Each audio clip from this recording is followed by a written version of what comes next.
Islam, peace, hotep. Apologies about the late start. We had some difficulties as usual. You know, whenever we're about to go in on something heavy, we always got some kind of issues going on. Today is June 25th, Canaanland Moors class. All right, we're doing from private location today, due to, you know, as usual, issues with relying on people. So we're gonna do our best to get the work done that needs to get done with what we got. All right. First of all, I want to say Islam to all the Moors, peace, hotep. I want to give honors to the Prophet Noble Jew Ali. We want to give honors to all active Moors that are continuing to stand strong for the Prophet and for the movement. I want to say big up to brother Coop Hashhead. He sent me something that he sent me something by mail that I've been looking for a few years, right? And it's the book Who Was Noble Jew Ali, written by the reformer for this day and time, as Sayyid al-Imam Isa al-Hadi al-Mahdi, 1945 to still living, betterwise known as Dr. Malachi York. All right, let me just get something quick, fast. All right, betterwise known as Dr. Malachi York. All right. The reason why I wanted to put this stuff on the record, because there's been a lot of talk from people who follow Malachi York, you know, online and in personal discussion, etc. And we want to put some things on the record that Malachi York put in this book, just so people can realize once and for all why he's a fraud, why they tore up the land, why they treated him like a Negro in his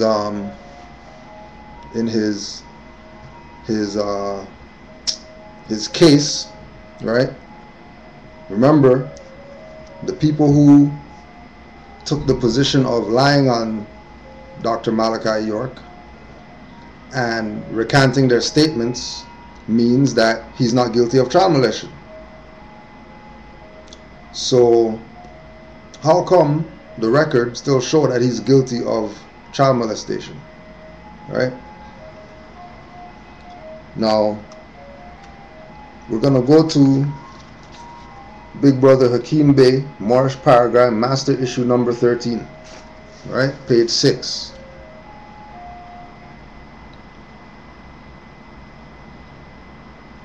And the name of this chapter is Prophecies of the Mahdi, right? As the Muslims in the East are even to this day awaiting the Mahdi, little do they realize that he has already come. He has come from a rejected and despised people who they would never have thought would produce their long-awaited Mahdi. The same way they, the Arabs, were seen when Prophet Muhammad came from among them. Thus we are now the portion of the Asiatic family from whom the last prophet has come. But no, I swear by the Lord of the regions in the east and the west that we can certainly replace them with those better than them, and we cannot be defeated. Al-Quran, Surah 70, verse 40 to 41. And verily, we have raised in every nation a Rasul, messenger, proclaiming, serve Allah and shun Taghut, all false deities. For the people were some whom Allah guided, and some whom error became inevitably established. So travel through the earth and see what was the end of those who denied the truth. Al-Quran, Surah 16, verse 36. This is the reason why the Arabs and many of the current Muslims of the East have and will oppose us as we rise. It is in the very prophecies of which they themselves hold in their hands. This was actually fulfilled by a Muslim named Sati Majid, who was so outraged by the Prophet bringing a new Quran, he wrote the Prophet demanding that he change the name and burn the book. He even tried to get the United States government involved, but the government did not get involved and told Sati Majid to go to the men of knowledge and religion and seek redress. He then went to the Muslim scholars in Egypt to get them to pronounce a fatwa against Prophet Noble Jew Ali, which they did. They also, however, spoke against Sati Majid, S-A-A-T-I-M-A-J-I-D, and his qualifications. It was said in the prophecies that the Muslim in the East have that the Mahdi will invite to a new mission, a new tradition, a new method, yet they will rebel against that which they themselves know. Truly blessed are we, the strangers. There is no one else who fulfills all the prophecies other than Noble Jew Ali. The Prophet did bring us a quote-unquote Quran, as our people requested in the magazine article. The Negro is crying for a Muhammad to come forth and give him the Quran of economic and intellectual welfare. Where is he? He fulfilled the Islamic prophecies concerning the Mahdi, as seen in the above quotes. He even fulfilled the Christian prophecies found in the book of Revelations. Notice the 7th seal on the Quran. Revelations 5 verse 1. And I saw in the right hand of him that sat on the throne a book written within, and on the backside sealed with the 7 seals. And I saw a strong angel proclaiming with a loud voice, who is worthy to open the book and loose the seals thereof? And no man in heaven nor on earth, neither under the earth, was able to open the book, neither or look thereon. And I wept much because no man was found worthy to open and read the book, neither look thereon. And one of the elders said unto me, weep not, behold, the Lion of the tribe of Judah, the root of David, hath prevailed to open the book and loose the 7 seals thereof. Now that we have little background on Prophet Noble Jew Ali and his rise to prophethood, let us now look at what exactly he did do to raise and save us as a nation. A divine and national movement for uplifting of a nation. Prophet Noble Jew Ali said to the Moors, I brought you everything it takes to save a nation, now take it and save yourselves. Prophecies and oral statements of Noble Jew Ali. What was it that Prophet Noble Jew Ali brought to save us as a nation? When he made this statement, it is said that he was holding up the Holy Quran of the MSTA and the questionnaire containing the 1928 Charter and laws for the Moorish Science Temple. The Prophet said, he brought us everything it takes to save a nation. Well, first of all, what is a nation? And how do the above documents, Quran and Charter, play a role in saving a nation? Right? So when we go into this book by then Al-Said Al-Imam Isa Al-Hadi Al-Mahdi, right? He says, and I quote, I have chosen certain of Noble Jew Ali's questions to answer myself, to show that he did not know what he was talking about. However, he had to do things in such a way that he would be accepted and understood by the people of his era of time. Right? So, one point. Dr. Malachi York, aka Imam Isa, aka Malachi Zadok L, claims that Noble Drew Ali didn't know what he was talking about. Right? Second claim. The influence of Masonry in the Moorish Science Temple. Noble Drew Ali accepted many customs and symbols from the Masonic Lodge, a secret pseudo-religious fraternity.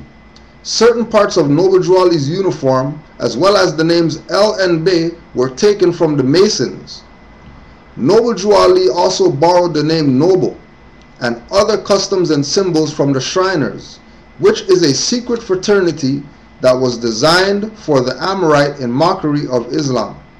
For example, the Shriners adopted the crescent from the Muslims who migrated up into Europe to bring the Caucasian out of the Dark Ages. Now everybody knows, whoever is intelligent, everybody with intelligence that's studious knows that it wasn't no Muslims that brought Europe out of the Dark Ages. It was the Moors. It wasn't no Muslims. It wasn't no Mohammedans. It wasn't no African, Arab, ancient Kemetic, Sumerian people. It was Moors that brought these people out of the Dark Ages, right? So he's setting a tone in this book that is removing the credibility of Noble Drew Ali and placing it on himself, right? We're going to get into how he places on himself later on in the book, because he basically takes the prophethood and puts it on himself. But we'll get there eventually, right? The identification card on the following page is a pass used by Shriners in their mockery of Islam. The Arab inscription depicts the specific time period that Prophet Mustafa Muhammad Al-Amin and his faithful followers, Ansars, fled from Mecca to Medina due to religious persecution. As you will notice from the photograph on the previous page, Noble Drew Ali's dress and mannerisms were taken from the Masonry and the ancient Arabic order of the Mystic Shrine, because he himself was a Mason of a high degree, as well as a Shriner. He took the mockery of Islam from the Shriners and used it along with the teachings he learned from traveling to Egypt, and came up with the concept of Islam that stopped the entire nation. He shows the Nubians, in brackets Moors, that Islam was the religion of their forefathers and the religion they should follow. Masonry, also known as Freemasonry, refers to the doctrines and practices, formerly secret rituals, of the fraternal order of free and accepted Masons. It evolved from the stone mason guilds of the Middle Ages. One of its founder, Dr. Walter M. Fleming, claimed the mystic Shriners, who are Masons of the highest degrees, was founded by the son-in-law of the Prophet Mustafa Muhammad Al-Amin, Caliph Ali. Nubians are not allowed to join these organizations. So on this page, he's saying that Noble Drew Ali is a member, right, of the Shriners, and that he adopted everything from the Shriners. But then on this page, he's saying that Nubians are not allowed to join these organizations. So which is it? Are they allowed to join, or are they not allowed to join? If they're not allowed to join, then he's lying, saying that Noble Drew Ali is a member of these fraternal orders, right? Because he's clearly saying that Nubians are not allowed to join. And Noble Drew Ali said that we're Moors, and right at the bottom right here, he says, he shows the Nubians in brackets Moors. So he's making a relation that Nubians are Moors, and Moors are Nubians. So if Moors are Nubians and Nubians are Moors, that means that Noble Drew Ali, who's a Nubian or Moor, it could not have been a member of any type of Masonic lodge, because according to Dr. Malachi York's own words, Nubians are not allowed to join these organizations, right? Just to show you how these guys run their fraud, but because they're finesse masters and they know that they're dealing with people who do not have the capacity to think for themselves, they're sheeple and they need followers, They can put anything out there and people are just going to buy it without even doing their own research. People are just going to buy it. People aren't even going to go read Noble Drew Ali's stuff to see what he said. They're just going to jump on this nerd's bandwagon, right? Because he claimed that he has some type of authority, right? In 1851 AD, the Grand Masonic Lodge in New York declared that blacks and African Indians were unfit for initiation into their secret orders. In 1851 AD, the Grand Masonic Lodge in New York declared, so not only is Malachi York saying this, also these fraternal orders of Europeans are saying that blacks and American Indians were unfit for initiation into their secret orders. So even if Noble Drew Ali wanted to be a member of their fraternal order, he couldn't have been, right? Because they wouldn't let you be that if you're black or American Indian. And as we all know, Noble Drew Ali was born to the tribe of the Cherokees, which means he was quote-unquote American Indian, right? Because Noble Drew Ali was a Mason of such high degrees, it was only natural that the symbols of Masonry were so heavily incorporated into his teachings, right? This is what he's saying, right? Now, if you can't see the contradiction, right, in his teachings, now you know why he has 360 books and he doesn't have any bibliographies. Now you know why he made claims that he came from some other planet to bring, you know, languages and whatever to these Nubians. Now you know why he made up a fake ass nation called Nuwapian and made people jump under that bandwagon, right? Because he was jacking Noble Drew Ali's fame and nobility, right? Basically saying that Prophet Noble Drew Ali didn't know what he was talking about, so come follow me because I'm the one that knows what I'm talking about. Now, more lies, blatant lies in people's face with pictures, right? Quote, notice that these men, Napoleon, Noble Drew Ali, and Richardson, are commonly pictured with their hands in their bosoms. They are all Masons, right? And then he shows, and then this is the picture that he shows, right? Okay? Now, clearly, if we look at these three pictures, you can clearly see, right? Without a shadow of a doubt, right? Without a shadow of a doubt, you can clearly see that only two of these three individuals have their hand in their bosom, right? Noble Drew Ali never once ever put his hand in his bosom in these pictures that you see of Noble Drew Ali with his hand over his heart chakra, because he's pushing the principle of love, which is the first principle of the Moors. You never ever, now this is a blatant lie in people's face. He's saying that all these three men are Masons because they put their hand in their bosom. And there's only two people, Napoleon and Richardson, who have their hand in their bosom. And Noble Drew Ali's hands outside of his bosom. So are we to imply that Noble Drew Ali wasn't a Mason because his hands is in his bosom?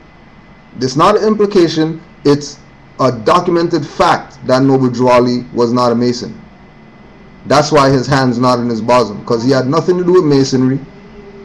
He had to do with the redemption of a people who had fallen out of the constitutional fold of government and started straying after the gods of Europe, of whom they knew nothing.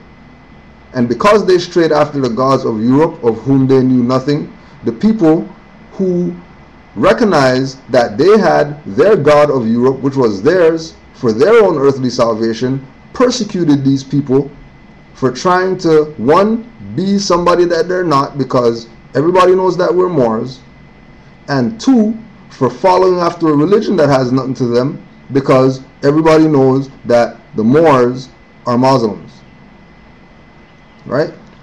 This liar in his book, and everybody's upholding this fraud, right?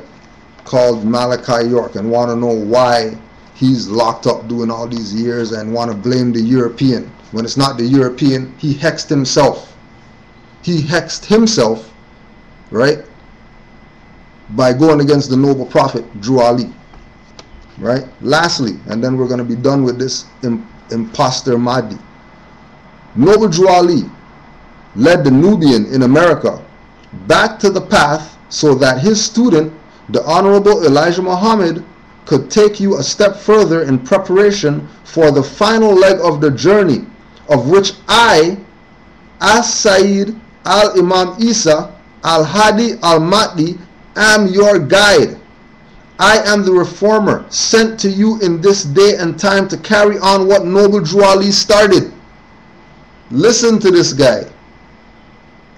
Take the position of Noble Drew Ali, right from no different than Dirty Moors talking about they're the reincarnated prophet. No different than Dirty Moors jumping in the seat of Noble Drew Ali at the convention and claiming that they're him now. No different than Moors pretending to faint, and then they have their Dirty Moor friends around them lying to people, telling them that, oh yeah, this guy had crescent and star in his eye, so you know that means he's the prophet reincarnated. All these liars trying to push a reincarnation idea in adults, when anybody who studies knows that reincarnation doesn't exist. We spoke about this before. It's incarnation, and you only incarnate in a child coming out of the womb. You're not going to incarnate into an adult. It's fraud. And all these fraudulent people are getting what they deserve. He's doing his, how much ever years that he's doing for going against Noble Drew Ali, right? People still following him, claiming to be Nuwapian Moors and all this type of stuff. How about you just drop Nuwapian from the crap and call yourself Moors and be done with it? And stop holding up these fake flags, right? There's a part here where he goes in on this book dissing the Moroccan flag and all that, right? Saying that that's not the Moroccan flag. You know, saying Noble Drew Ali jacked some other flag. You know, all the flags that he's repping, right? Therefore, I entreat you, once lost but now found, seed of our great father Abraham, to join me in reclaiming your rightful heritage. I am your guide, a friend, a father, a doctor, a big brother, and a teacher. I am your Khalifa, right?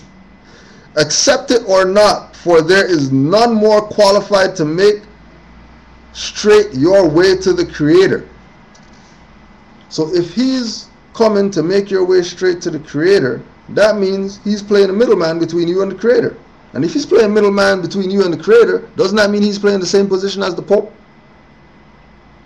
Doesn't that mean that he's running the same fraud that the Pope's running, that the pastor's running, that the imam's running, that the rabbi's running, that you need him in order to find yourself back to the Creator when the Creator dwells in you and there's no such thing as a Creator outside of yourself? Right? So I'm going to put it out there. If you are interested, right? Because I'm not even gonna play around with this right here. You want to read it for yourself? Here's the book. Who was Noble Drew Ali? Right? Send me an email to Mang Ontario, M-A-N-G Ontario, O-N-T-A-R-I-O @gmail.com, and I'll send you the PDF of the book, no problem. Because all these frauds are getting exposed and we don't care, because it's the Moors time right now, right? All these agents, all these King Alfred agents, right, that want to sit down in their court trial with red fezzes on or whatever and pretend that they have some type of authority when he has a lawyer sitting right there next to him representing them, They could say whatever they want. That wasn't his lawyer. I didn't hear him say no words in no trial. Right? All these fraudsters. You know what I mean? Yeah, they got some information. You know, yeah, I got Dr. Malachi York books right there on my bookshelf. Right? There's my bookshelf right there. You know what I'm saying? You can see I got it stacked up.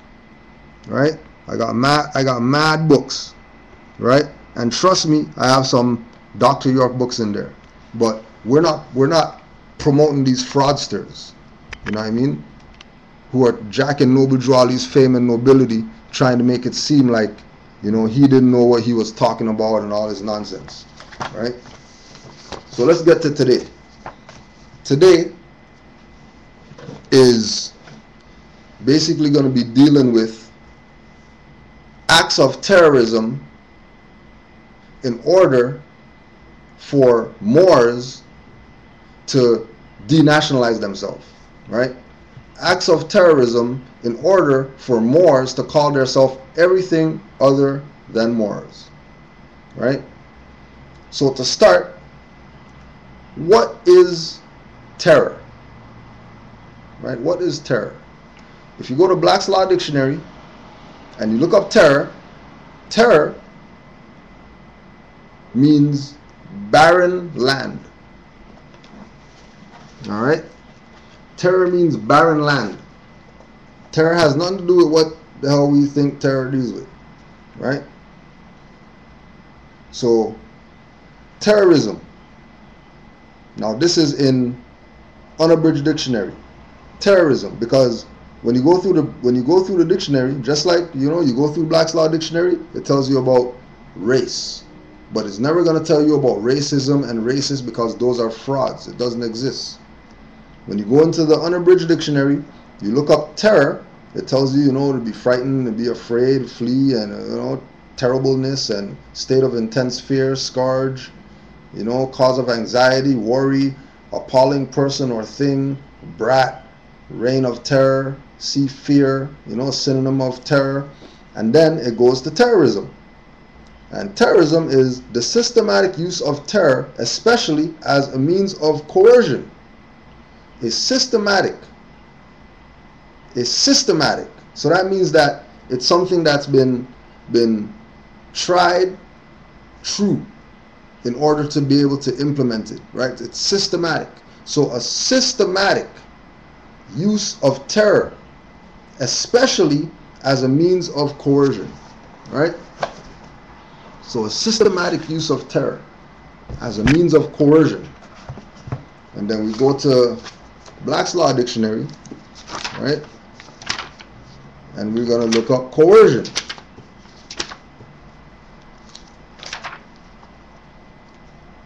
And keep in mind that everything that we are going to go into today is going to be some of it might be very graphic, right? So be prepared to accept certain realities today as to why certain things were done to a certain people on the planet and not done to anybody else, right? So coerce, compelled to compliance, constrained to obedience or submission in a vigorous or forcible manner. Coercion, compulsion, constraint, compelling by use of force or arms. It may be actual, direct, or positive, as where physical force is used to compel act against one's will, or implied, legal, or constructive, as where one party is constrained by subjugation to another to do what his free will would refuse. It may be actual or threatened exercise of power possessed or supposedly possessed. As used in testamentary law, any pressure by which testator's action is restrained against his free will in the execution of his treatment. Duress and coercion are not synonymous, though their means often shade into one another, right? So coercion is compulsion and constraint, or compelling by force of arms, right? Now when we go on to Wikipedia, everybody says, oh, Wikipedia is not a credible source or nothing like that. You can go on to Wikipedia and it's going to tell you things and underline certain things that you can go look up in other places in order to see whether it's legit or not. So this is everything that was compiled based on this first page that I'm going to read is everything that was compiled based on what terrorism is according to Wikipedia, right? So terrorism, in the systematic use of terror, often violent, especially as a means of coercion, same thing that the dictionary said, right? In the international community, however, terrorism has no legally binding criminal law definition. Exactly what Black's Law Dictionary is saying, right? Common definitions of terrorism refer only to those violent acts which are intended to create fear, are perpetrated for a religious, political, or ideological goal, and deliberately target or disregard the safety of non-combatants, which are civilians. Some definitions now include acts of unlawful violence and war. The use of similar tactics by criminal organizations for protection rackets or to enforce a code of silence is usually not labeled terrorism, though these same actions may be labeled terrorism when done by a politically motivated group. The writer Heinrich Boll and scholars Raj Desai and Harry Eckstein have suggested that attempts to protect against terrorism may lead to a kind of social oppression. The word terrorism is politically and emotionally charged, and it generally compounds the difficulty of providing a precise definition.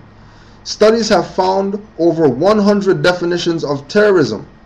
The concept of terrorism may be controversial as it is often used by state authorities to delegitimize political and other opponents. So this is the purpose of them throwing the term terrorism out there. The purpose, the reason that they use the term terrorist and terrorism in news, etc., is to delegitimize political or other opponents and potentially legitimize the state's own use of armed force against opponents, right? So the whole idea of terrorism and being terrorists is to force people into a state of fear, to force people into a state of acceptance of things against their will.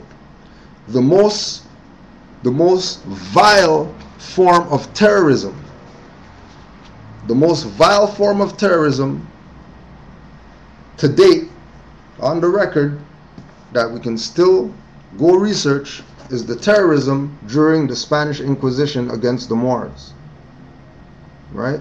This is the foundation of terrorism.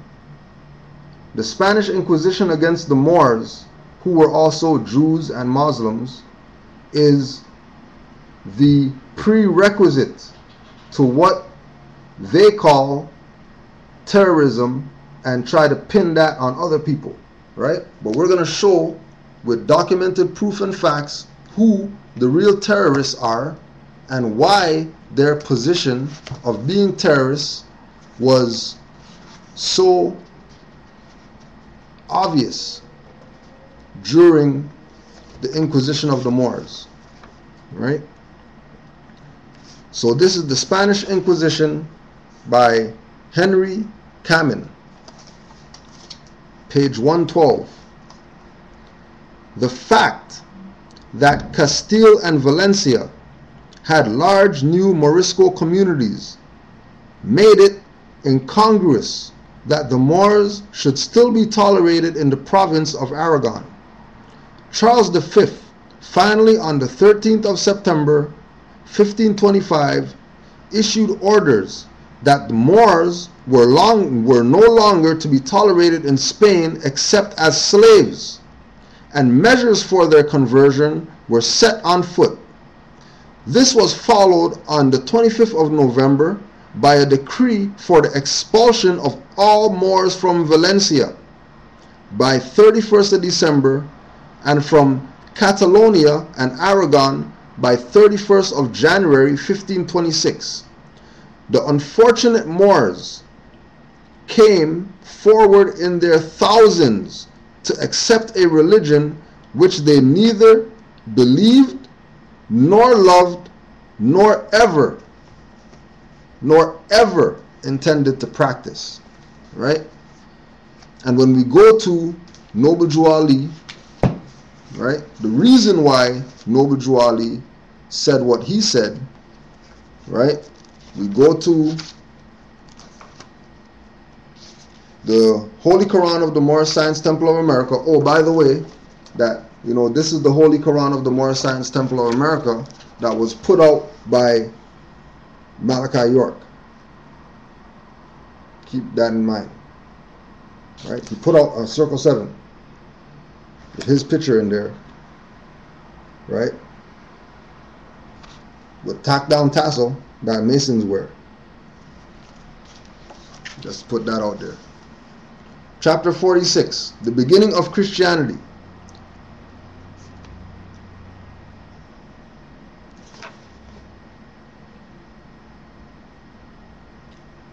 Verse 8, the Lamb is the poor people, the Lion is the rulers and the rich, and love, truth, peace, freedom, and justice. All men are one and equal to seek their own destiny and to worship under their own vine and fig tree after the principles of the holy and divine laws of their forefathers.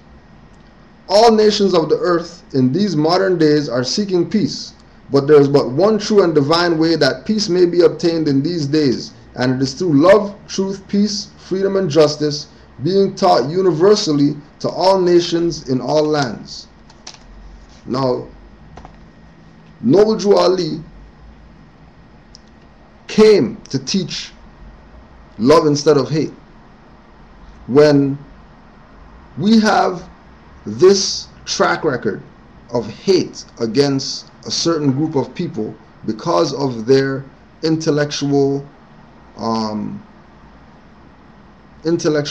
and scholarly position, right? The fact that the Moors were the ones that civilized all these cavemen, and the cavemen are going to turn around and do this to the Moors, right? Banish them from their own land, right? Put out decrees that Moors will no longer be tolerated in Spain except as slaves, right? And that Moors had to accept a religion that wasn't their own by the thousands, whether or not they believed it or loved it or practiced it or intended to practice it or not. The Moors had to succumb, right? Or they had to be victim to terrorism. They had to be victim to terrorism because the people that were putting forth the Inquisition were and are the true terrorists, and they were the terrorists back then, and they're still the terrorists today, right? We go to page 153. As Hernando del Pulgar wrote sardonically of the citizens of Toledo during the time of civil disturbances, what great inquisitors of the faith they must be, to be finding heresies in the property of the peasants of the town of Fuensalida, which they rob and burn. From the very first, then the inquisitors were associated with confiscation of property, and it became common practice to imply, as Pulgar did, that the search for heretics was really a search for property. right? So these terrorists, when they picked out a Moor, and they said, you know what, you are going to convert to Christianity right now. You're going to throw Muslim away, throw Islam away, and you're going to adopt this new religion that you don't want, right? And we're going to coerce you to accept it. You have no choice but to accept it. You are going to accept it. It really wasn't about conversion them or converting them to some religion. It was really about getting the property of the Moors, because the Moors had everything during this time and the European nations had nothing. So these were acts of extortion. These were acts of racketeering. These were acts of escheating. And the confiscations, right, like it's saying, the initial confiscations carried out by the Inquisition were very substantial. Diego Susan, who led the plot in Seville in 1481 and was later burnt, was reputed to be worth nearly 30,000 ducats. And he was only one of many others, very prominent and very rich. In the words of a later chronicler of Seville, what was noticeable was the great number of prosecutions against moneyed men. In the years after this, great and wealthy converso families were ruined by even a slight taint of heresy, for reconciliation meant all the culprit's property was confiscated, and none of it was allowed to pass to his descendants, so the widows and children were often left without any provision. Whole families faced beggary and destitution because of the sins of one member only. These were the harsh fruits of heresy. Confiscations were meant in the first place to finance the work of the Inquisition. So not only were they killing, raping, murdering innocent people who civilized them, right? They were also confiscating their property and using their confiscated property and money, etc., to continue these Inquisition practices or these terrorist acts, right?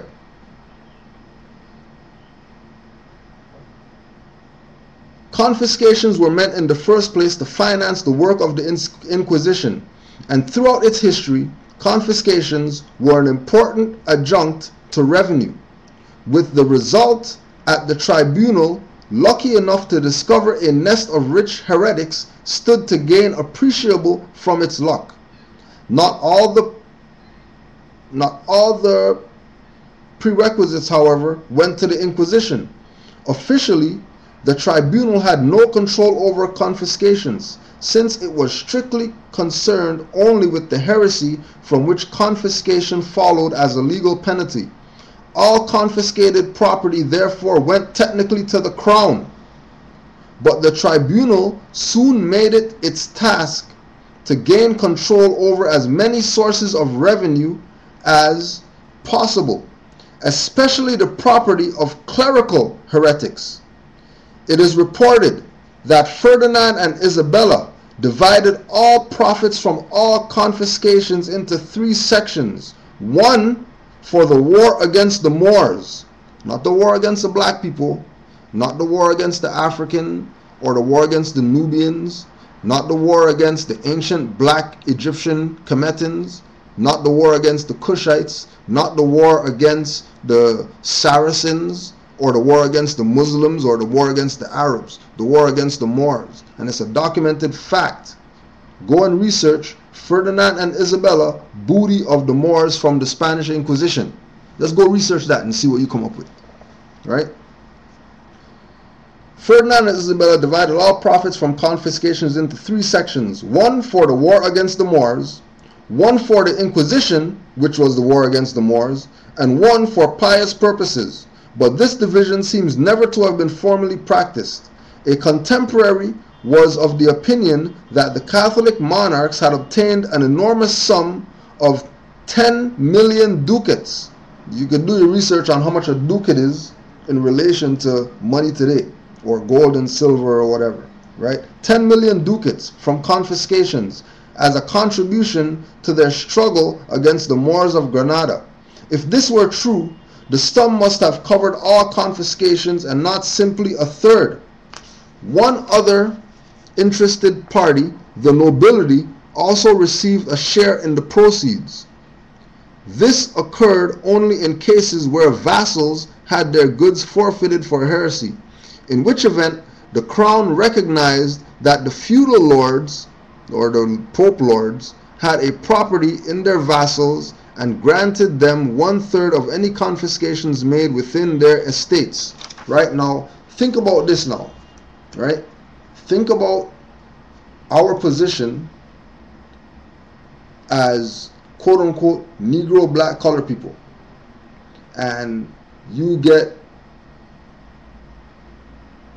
park somewhere and they put a boot on your car. That's Inquisition practices. Or if you get pulled over speeding and they say that you were drag racing and they take your property called your conveyance, automobile, etc., right? That's Inquisition practices of confiscating the property of the Moors. It's something that they're still doing today. This is not anything that stopped. This is something that is perpetual. And the only way that we will be free from these terrorist acts is by proclaiming our nationality, putting all of our property into a trust, so that way nobody can touch it, especially these individuals whose only intention is to perform these terrorist acts, aka Inquisition practices against the Moors, right? And we put this on the record before, but we'll show these again, right? Just so you can see, right now, the top two pictures right here. One guy is dressed like the Pope, but he's supposedly a heretic. So how is he a heretic? How is he an individual that is supposed to be burned at the stake or whatever, right? Quote unquote a Moor, for being Muslim and not wanting to convert to Christianity, but he's wearing the headwear of the popes. And we see the popes parading around today in that headwear, right? Remember, confiscations were part of the practices of the Inquisition, right? Major Arthur Griffiths in Spanish prisons, persecution and punishment, right? And these are some old books that I got for like $2, and I got this book for $5. I got this book for $2 in a second-hand bookstore, right? This was early in finding out the Moors, and just doing research or whatever, trying to find things on the Spanish Inquisition, and bumped into these books, right? Interesting information, right? Page 45, page 43, apologies. A friar of the Order of St. Jerome, Hernando de Talavera, a man of blameless life, a ripe scholar, a persuasive preacher, deeply read in sacred literature and moral philosophy, had been one of the confessors to royalty and had been raised to the bishopric of Avila. But he had begged to be allowed to resign it and devote himself entirely to the conversion of the Moors.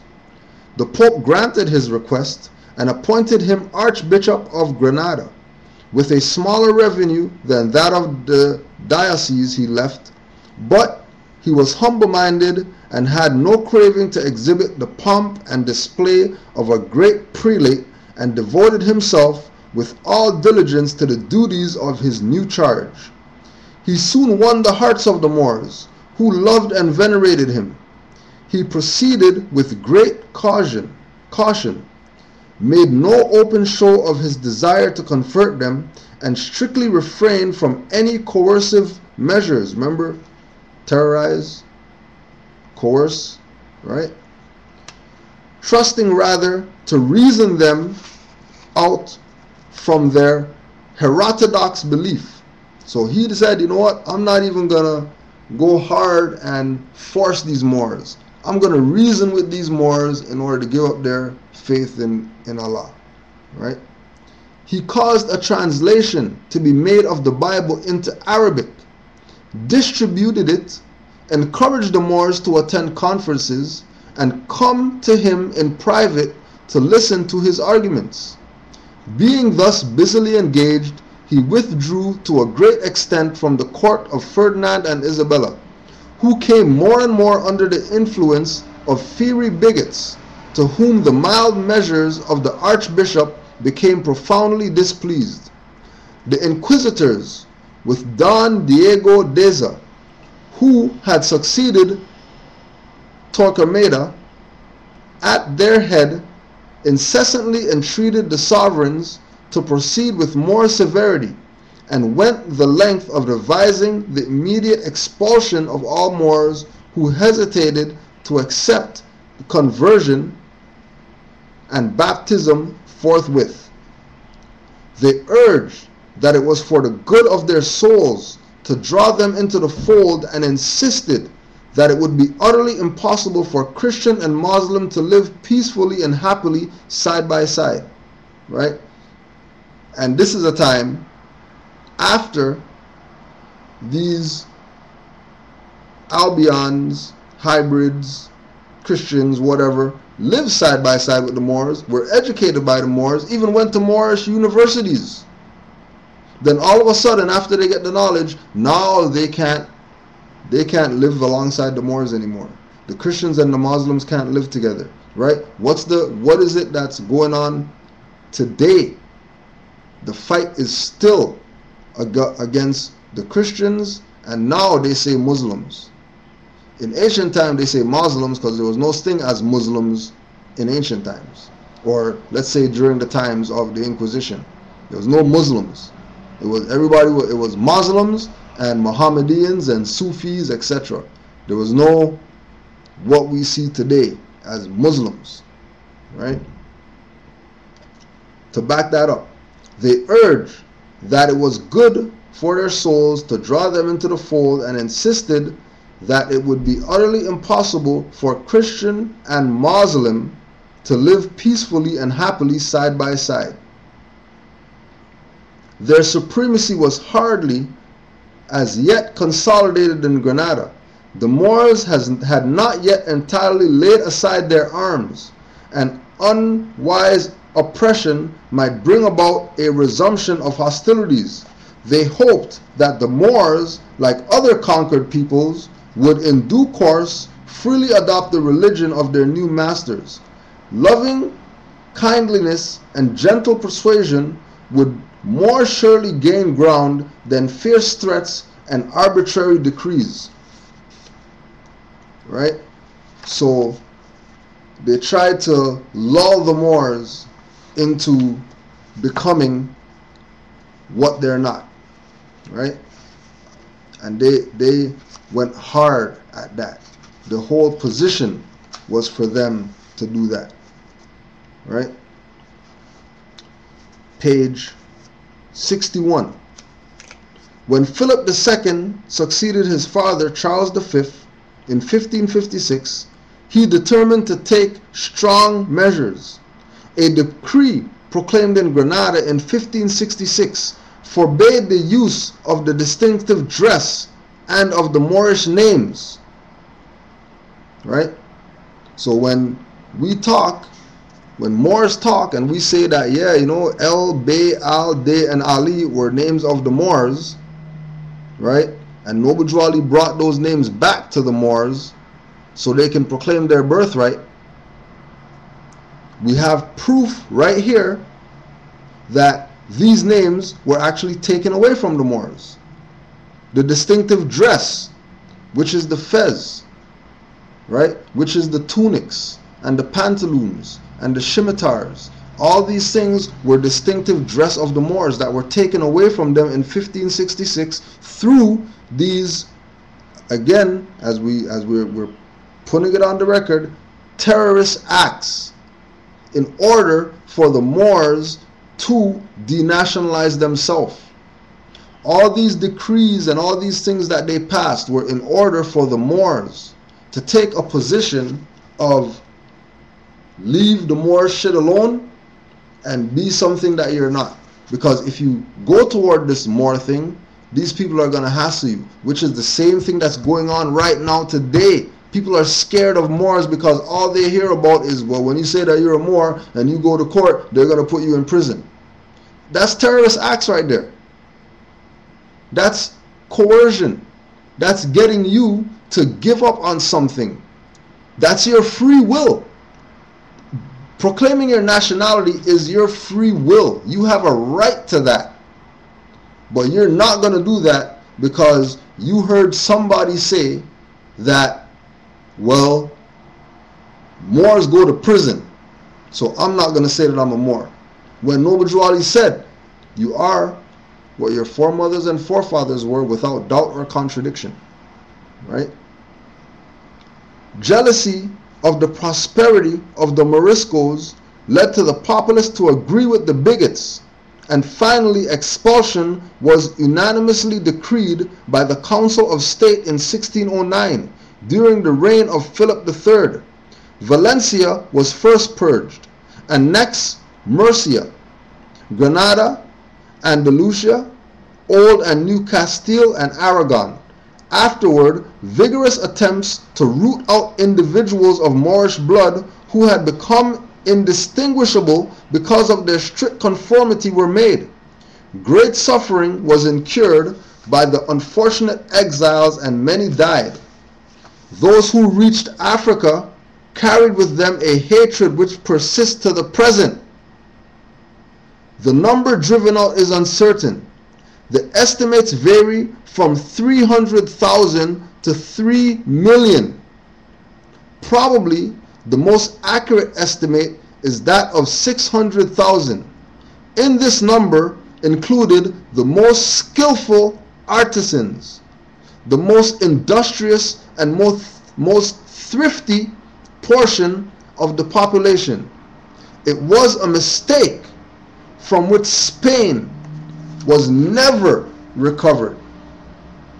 So when they decided to remove the Moors, when they decided to kick the Moors out, right, of Spain, Europeans are saying that that's the biggest mistake that Europe ever made, getting the Moors out of Spain, because they still haven't recovered from that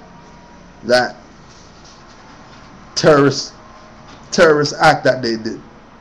Right? Quote, Pope Innocent III: anyone who attempts to construe a personal view of God which conflicts with the church dogma must be burned without pity. This is their mentality. If you say that you're a Moor and you don't want to deal with Christianity, it's no different than when Brother Amore, if you go look at the when we did the Moorish Public Relations Forum, Who Were You Before 1492, he told a story of when he went to a church with his fez on, went to a Catholic church. Remember that the Spanish Inquisition was done through the Catholics, right?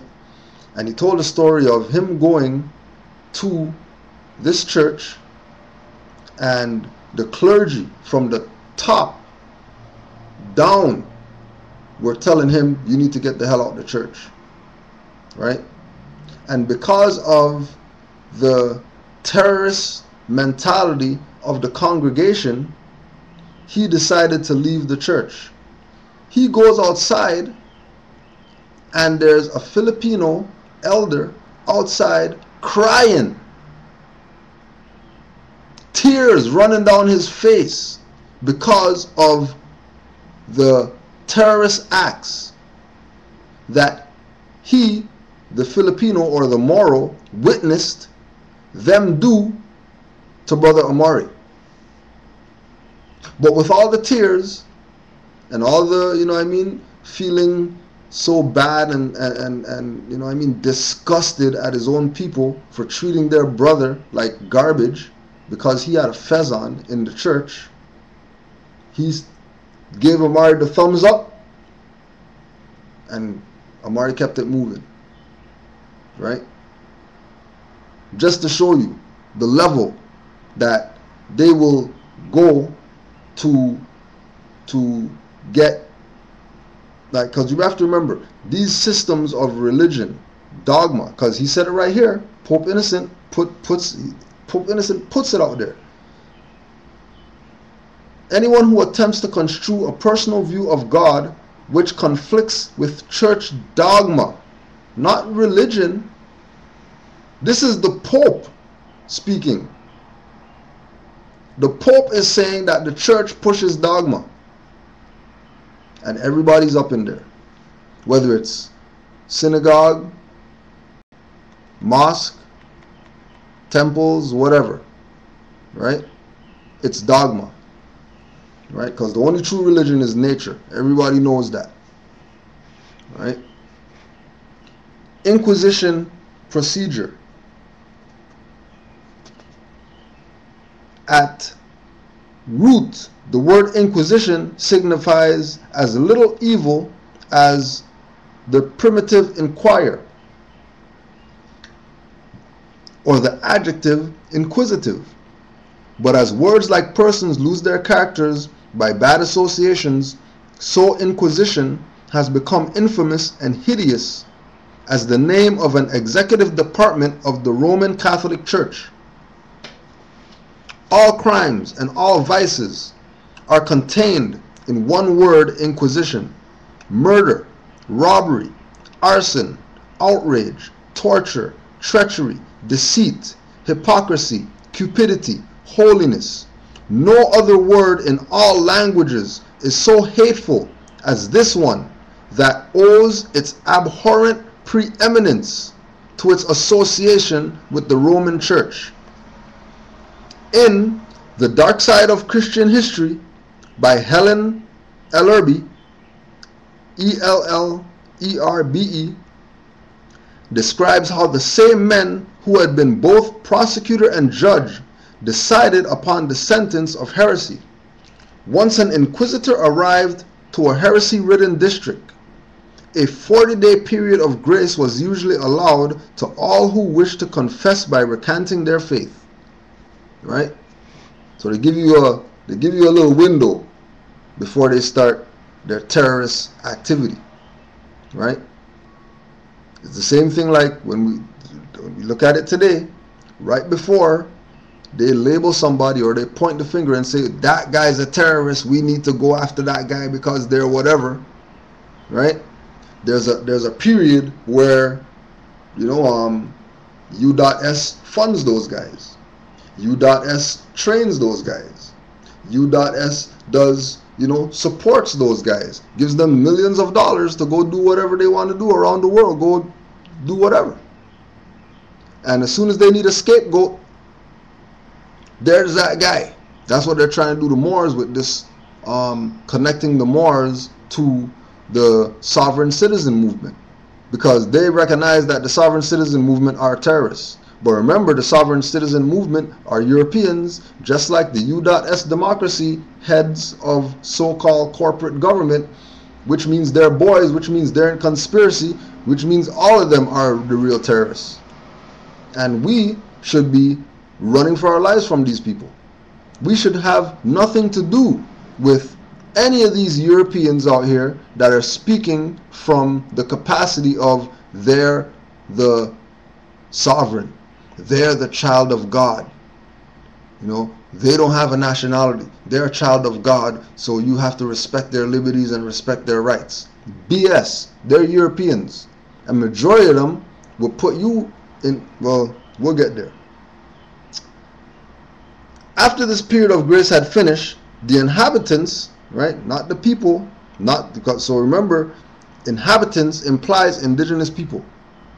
right? Inhabitants implies people of the land, right? So when they do terrorist acts, majority of time they do terrorist acts against the inhabitants of a certain territory, right? Use Katrina for example. The inhabitants of Katrina were labeled refugees in order for them to stop them from crossing the bridge with guns and all that, right? If after this period of grace had finished, the inhabitants were then summoned to appear before the inquisitor. The inhabitants were then summoned to appear before the inquisitor. So when we speak about you go get summoned to go to court to go set up a trial date for some violation of some ordinance, statute, act that they say that you violated, that's Inquisition practices.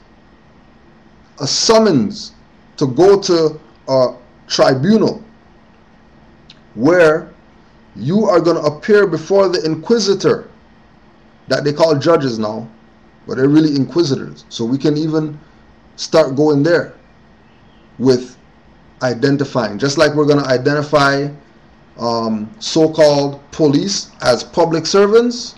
Now we're going to identify prosecutors, lawyers, crowns, judges, magistrates, whatever they call themselves, as inquisitors.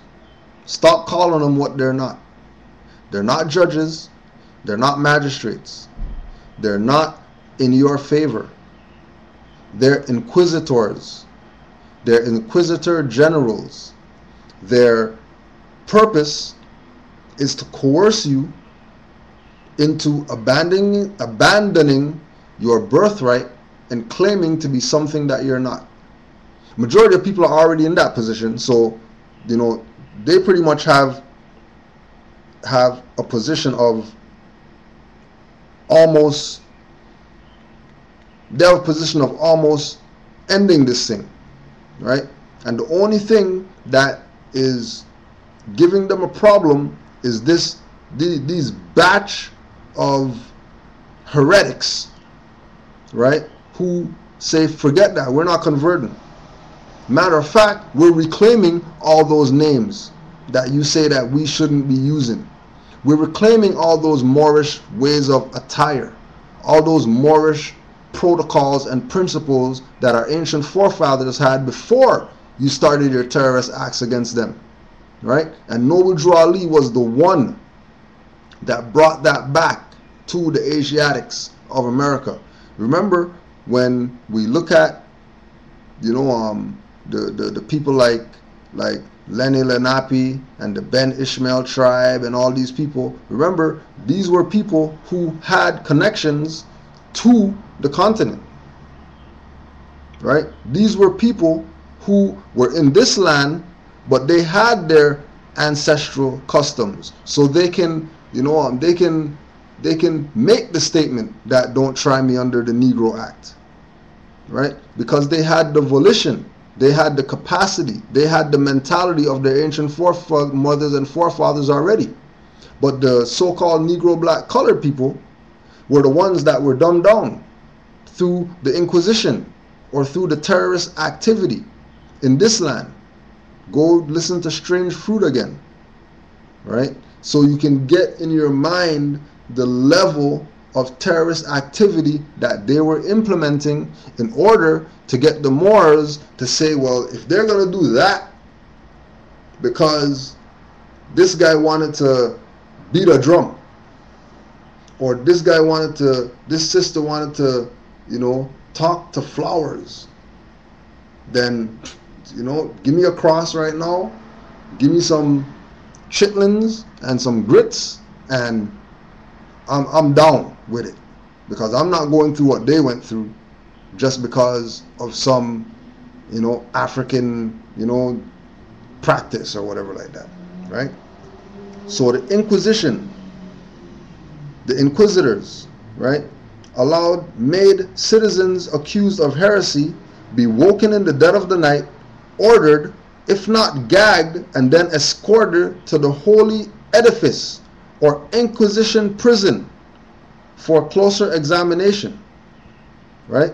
Inquisition prisons. Go research that, so you can know that this, like Sister Angela Davis calls it, the prison industrial complex is Inquisition practices. The prison industrial complex is Inquisition practices. This is not some people that just figured out, hey, you know what?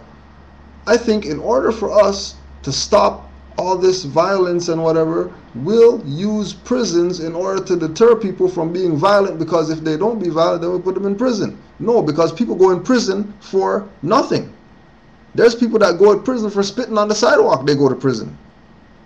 Right? So they're actually using it for what they intended from the start. Right? And the start was, again, with the expulsion of the Moors. Right? Now, you have to keep in mind, the only way that we'll be free is to proclaim our nationality. That's the only way out. You're not going to fight these people because they have planes, they got drone planes, they got the most sophisticated spy information that, you know, you're walking out your house and you're thinking that's a rock and that's a microphone recording everything that you do in your house and the stones outside. They got smart bombs, they got tanks and all these other things. You know, yeah, we can talk shit about, oh no, you know, we're spiritual people and, you know what I mean, you know, lightning on them or whatever. But if we can't just say lightning and lightning strikes right now, don't even go there about that's the weapons that we're going to be using to fight these people, right? Because we're not even there yet. We're so far lost. We've abandoned our culture for so many thousands of years that we don't even have the power to will things into manifestation. At a snap, we have to go do some ritual and light some incense and spray something before we can invoke ancestors and all that, right? So the only real tangible protection that we have right now is proclaiming a nationality, specifically a Moorish nationality, because the Inquisitors know that their practices are against the Moors. But if the Moors want to be Negro, black, colored, African, Nuwapian, Nation of Islam, Asiatic, and all these things that they're not, Inquisition practices continue. And keep in mind, right, I want to make it very clear that we are not in the practice of Inquisition practices. We are not in the practice of you know, torturing people to proclaim their nationality. It's yours. If you don't want it, that's your business. If you don't want it, we suggest that you pick it up. We suggest that you go to RV Bay, go study. Go to Moorish Nation Public Records, go study. Go to Moorish Civil Letter or civilletter.net, go study. Go look up some DVDs on YouTube. We got classes every Tuesday. We Grand Sheik Nature El Bay, they got classes every Sunday, every Friday online, right? Alim Bay has blog talk show. Civil Alert got blog talk show. You know, there's Moore's Brother Richard Neal Bay. Every day they got conference calls.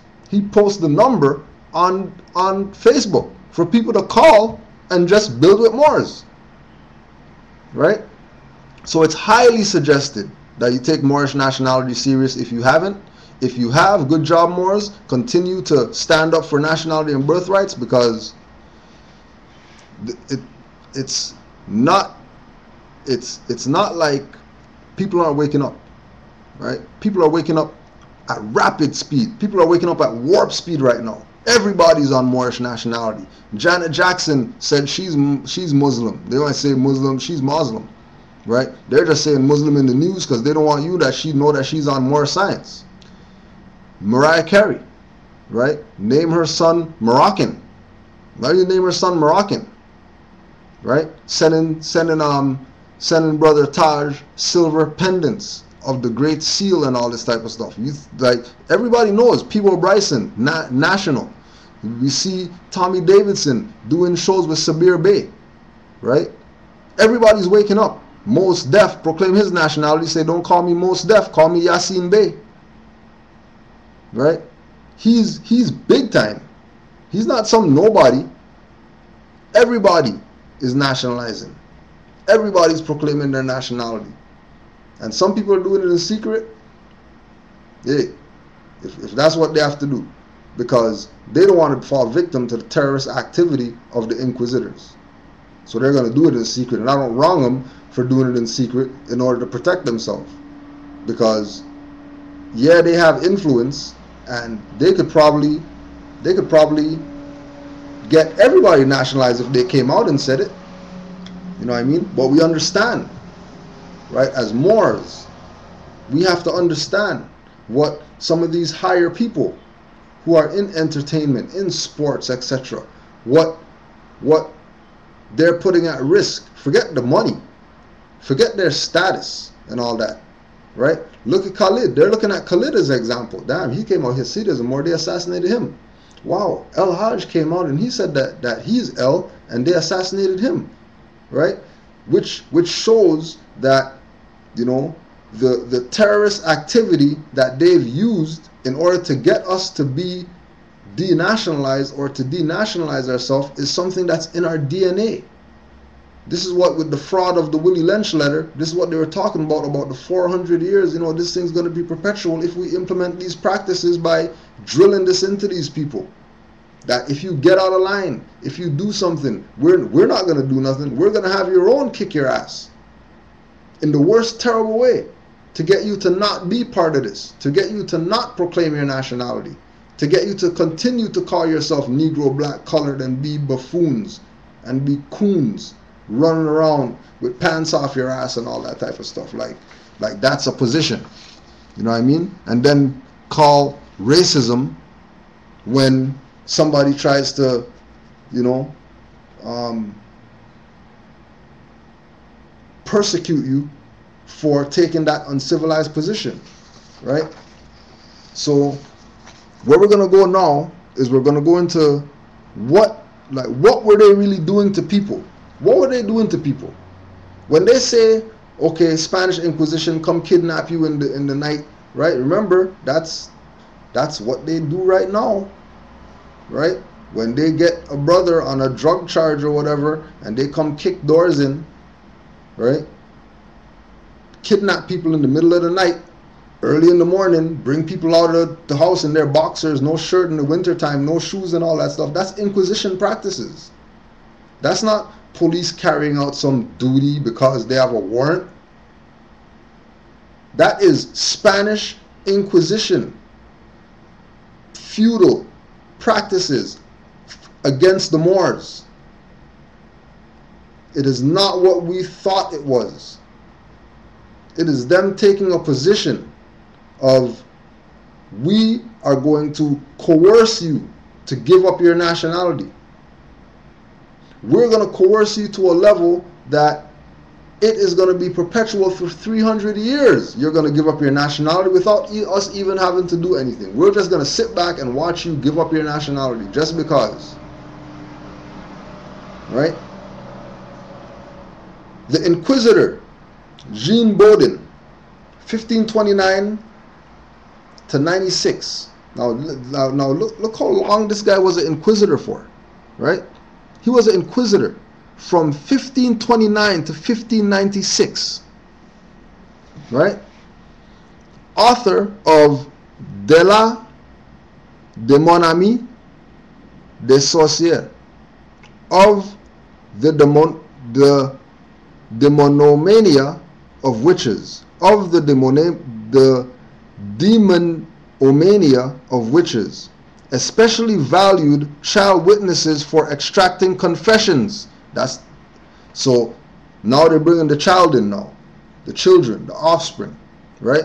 With them bringing the offspring in as witnesses for extracting confessions, isn't that the same thing that child services is doing?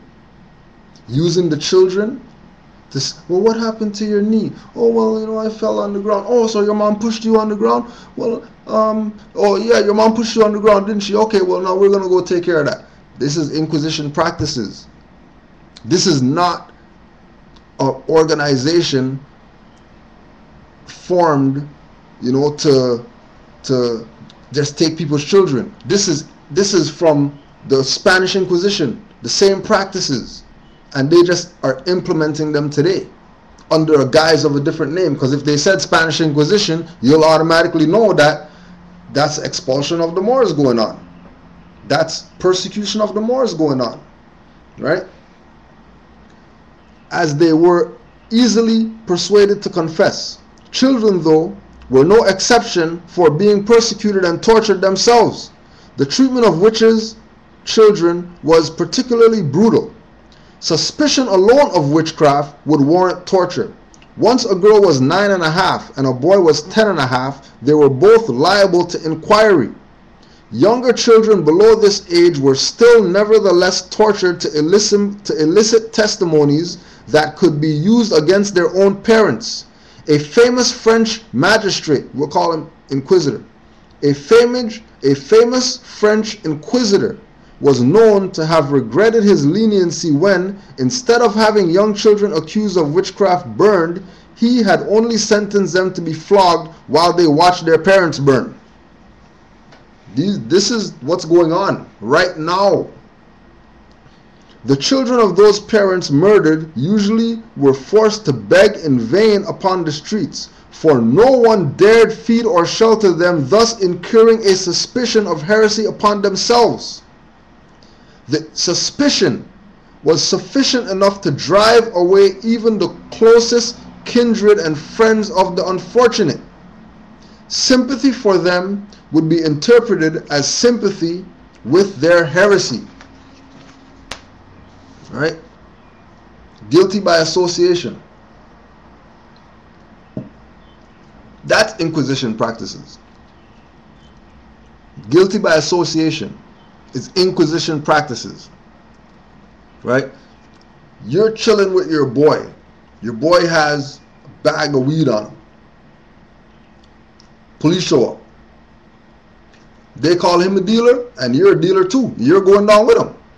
Or you were in the car. They found something in the trunk. Your friend will even say, yo, you know what? He has nothing to do with it.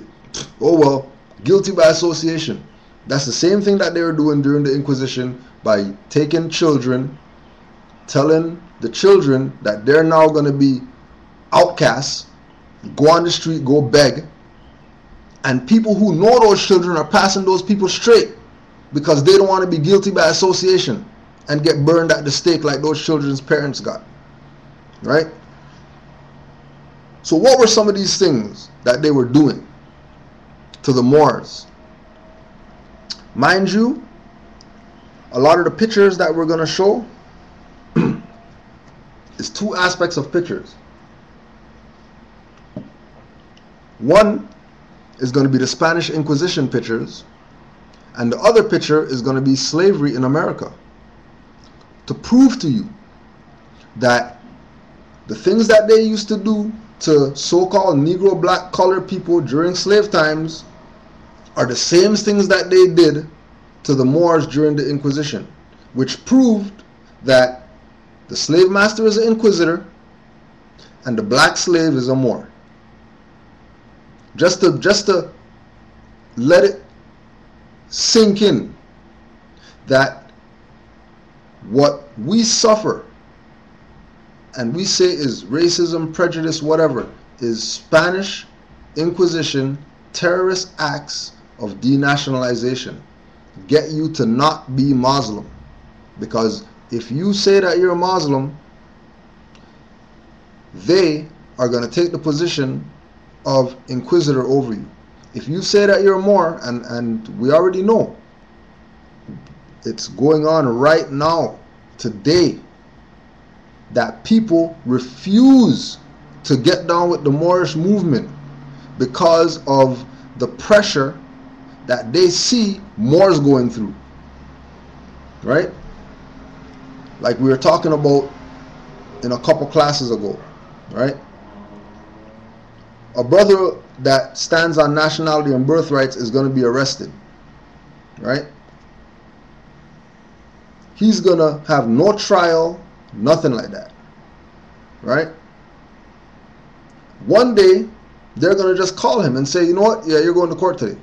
They're going to have him in his orange jumpsuit, put him in the car, drive around the city or whatever, and drop him off somewhere, and drive off, and leave him sitting there in his jumpsuit. And everybody's mentality is going to be, that's a criminal. But he doesn't have no charges. He didn't have any trial. Nobody convicted him of anything. Matter of fact, he went into the court when they arrested him, and he told them, more. That's why they detained him. He was on the street. He's showing them national ID card instead of license. That's why they detained him. And because people don't know that side, they assume that he's guilty of something, right? It's the exact same thing that they're doing. We have to be mindful. We have to be open-minded to the fact that not everything is what it appears to be, especially nowadays, right? So what were they doing to these people?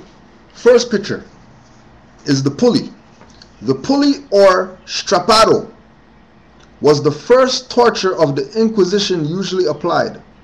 Executioners would hoist the victim up to the ceiling using a rope with their hands tied securely behind their back.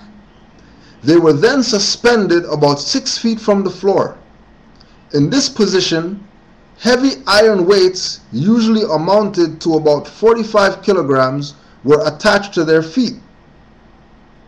The executioners would then pull on the rope, then suddenly allowing it to slack, causing the victim to fall. The rapid descent would then come up to an abrupt stop, bewildering every joint and nerve in the system. In most cases, it entailed dislocation.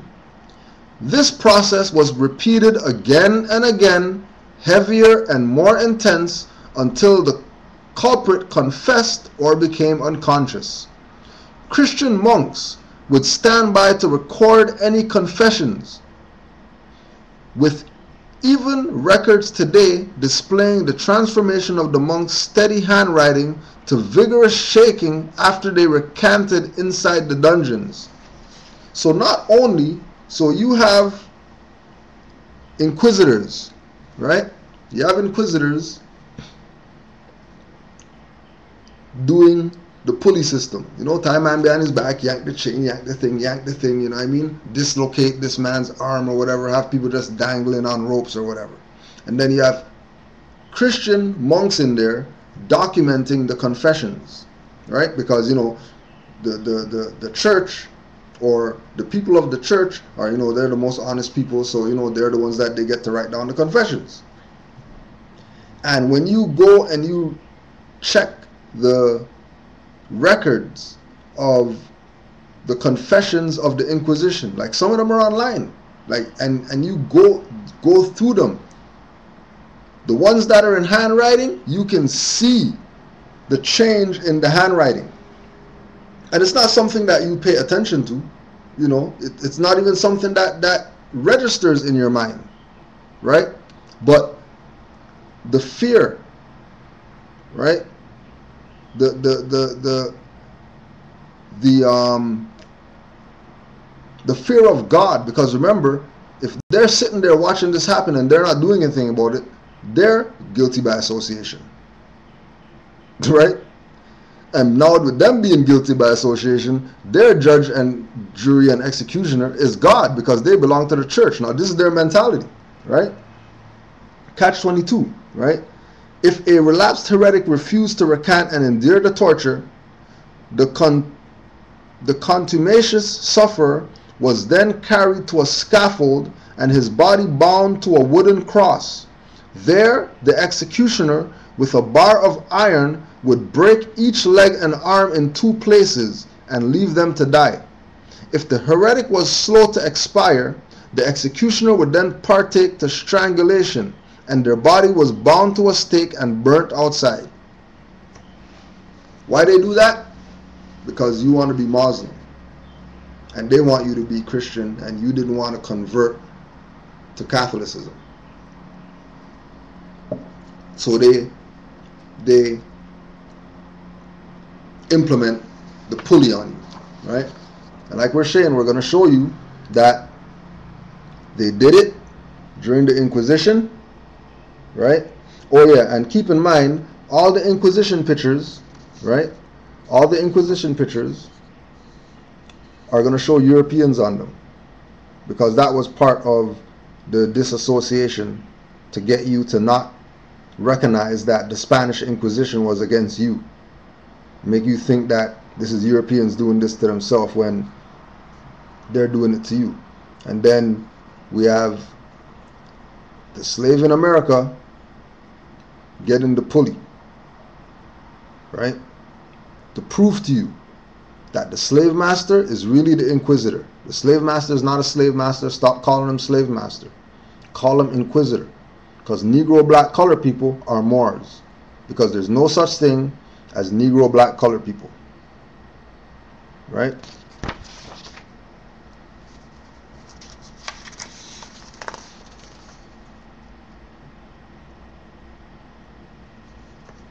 Thomas Torquemada was Inquisitor General for all of Spain.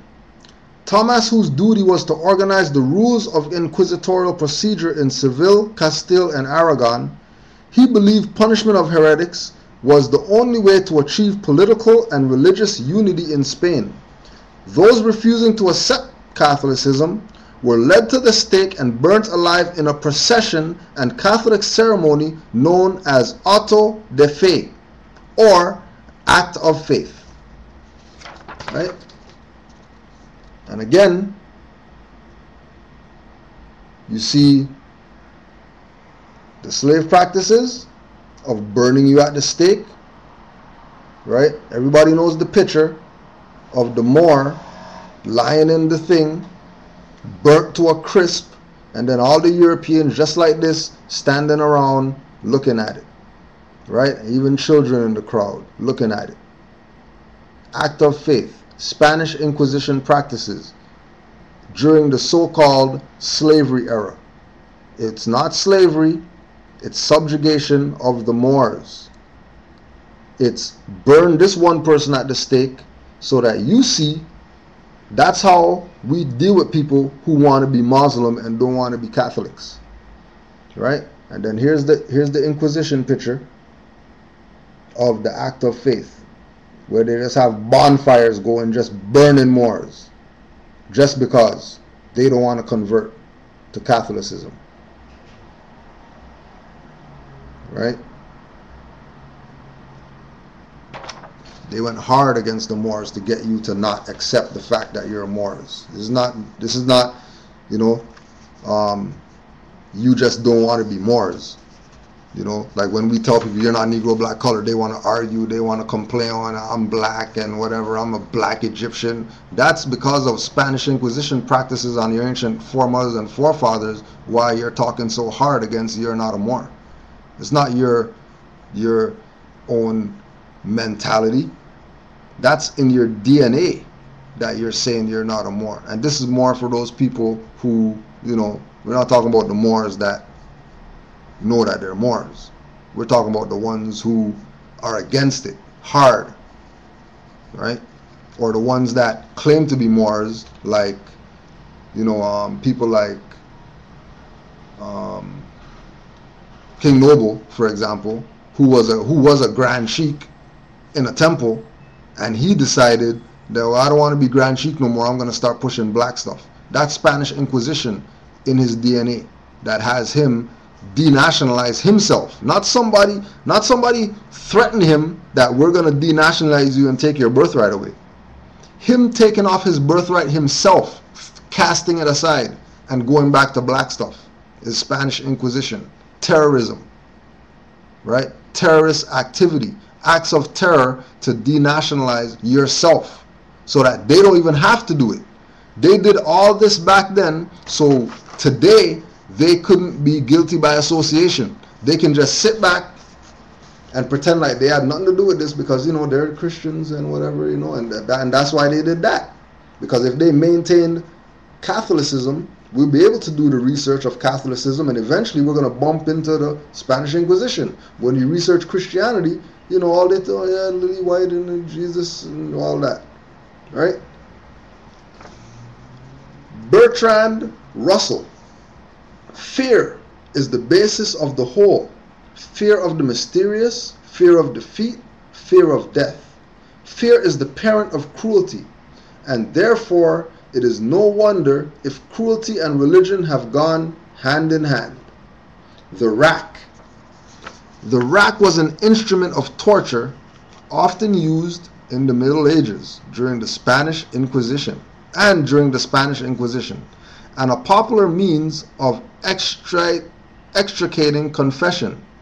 The victim was tied to a board by their ankles and wrists. Rollers at either end of the board were turned by pulling the body in opposite directions until dislocation of every joint occurred. According to Puigblanch, Puigblanch, quoted in Mason's History of the Inquisition, in this attitude he experienced 8 strong contortions in his limbs, namely 2 of the fleshly parts of the arms above the elbows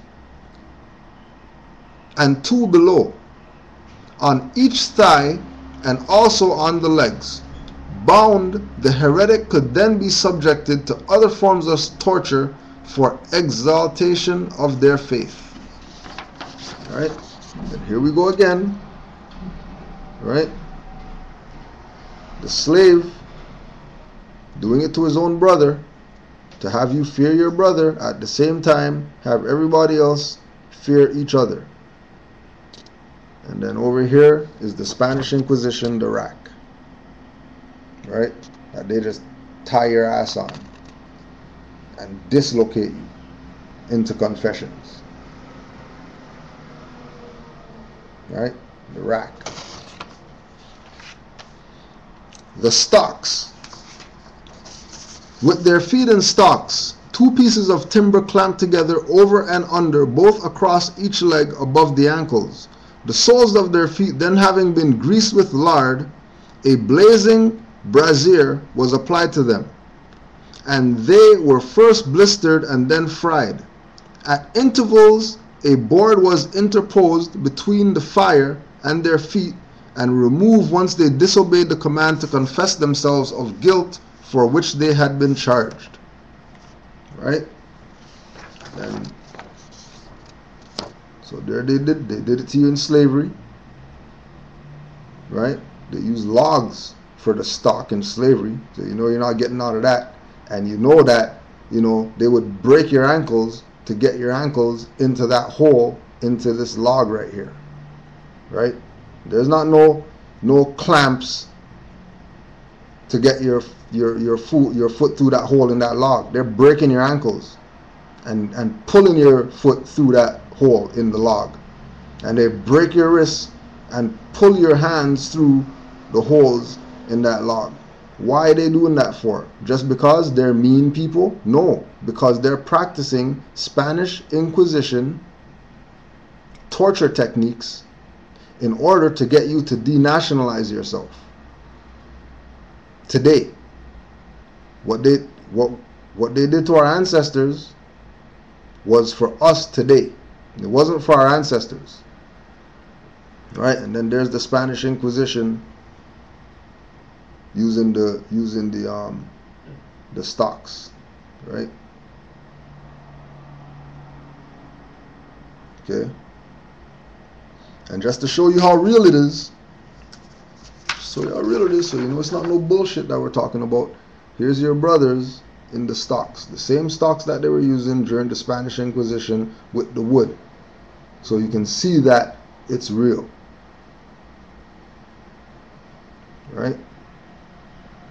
Spanish Inquisition during the slave era. It wasn't slavery. It was Spanish. It's a repetitive theme, but we're going to beat it into people today so we could stop playing this slavery game, stop playing this black game, and recognize that it's Spanish Inquisition during the slave era. It wasn't a slave era. It was purposely done to get the Moors to denationalize themselves and accept Catholicism, aka Christianity, as their creed. When Noble Ali taught us that Christianity is for the European salvation, return it back to them and stop following idol gods that you don't know anything about. Because you're going to get this anyways. Even if you're a Christian, you're going to get this. So why not die as a Muslim? And don't worry about what they're going to do to you. Water torture. The victim's nostrils were pinched shut and 8 quarts of fluid were poured down the victim's throat through a funnel.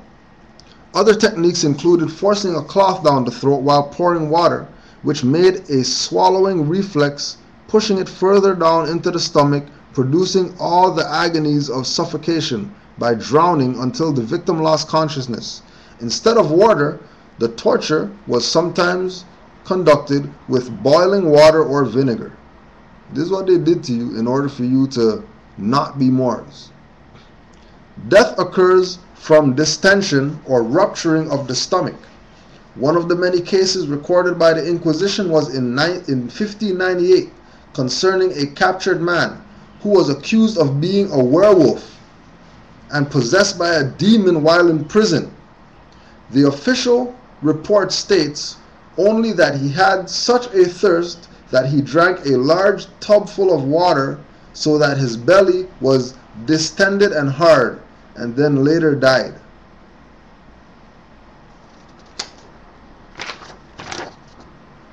Right, water torture. And there's the slave picture showing that they had their own little water torture that they used to do to the slaves. Right? Drown your nationality out of you. And again, all the Inquisition pictures showing them abusing Europeans. No different than all the Hitler documentation showing Europeans when there was brothers and sisters up in those camps too that they were murdering and killing. But they're not going to show them. They show you all these Europeans, and then they're going to give Europeans reparations for what happened to them during the Holocaust in Germany. But Negro, black, color people, Moors, don't get anything. Right? Chinese water torture. Don't forget them. Because they took some of the practices too of the Inquisition. The heretic's fork. This instrument consisted of 2 little forks set against the other, with the 4 prongs plunged into the flesh, under the chin and above the chest, with hands securely firm behind their backs. A small collar supported the instrument in such manner that the victims were usually forced to hold their head erect, thus preventing any movement. The forks did not penetrate any vital points, and thus suffering was prolonged and death was always nearly avoided. The pointed prongs on each end to crane the person's head made speech or movement nearly impossible. The heretic's fork was very common during the height of the Spanish Inquisition. And what they did with the heretic's fork is that they bent the heretic's fork outwards and created the, I don't even know what they call the thing, but that was done, right? This one here. This was done so when the slaves try to run away, they get caught up in the branches in the bushes. Right?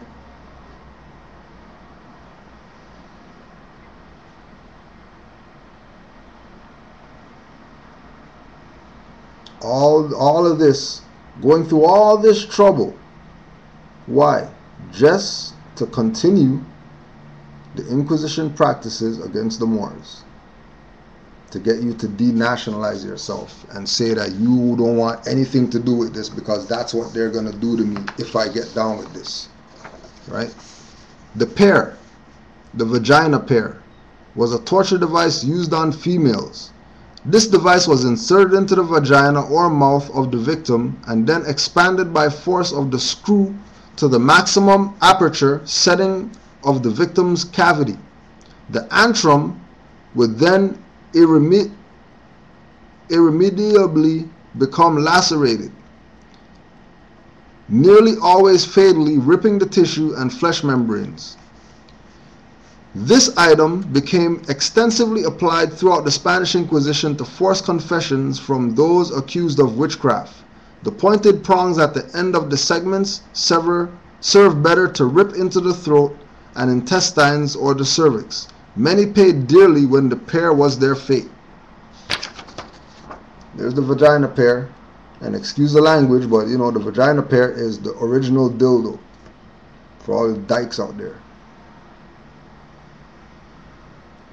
Right? Inquisition practices. Right? Getting the Moors to use these stuff on their self, thinking that they're practicing some sexual eroticism when they're really practicing Inquisition practices on each other under the guise of sexuality. Right? These people weren't playing around. The branks. The branks, also called dame's bridle or skull's bridle, comprised of a metal facial mask and spike mouth depressor that was implemented on housewives up until the early 19th century. Many clergymen sustained in his husband's right to handle his wife and to use salutary restraints in every cause of misbehavior. So this is what husbands were doing, right? Generally, a husband would need only an excuse. Generally, a husband would need only to accuse his wife of disagreeing with his decisions. This is right. So we're getting into the whole patriarchy taking over, and them using Inquisition practices now in the household to force the matriarch to accept patriarchal positions, right, and decisions, etc. The subject would then be paraded through the streets or chained to the market cross, where she was exposed to public ridicule. Again, we already seen the slave picture with the sister wearing one of these, right? It's online, you know, it's a nice big picture.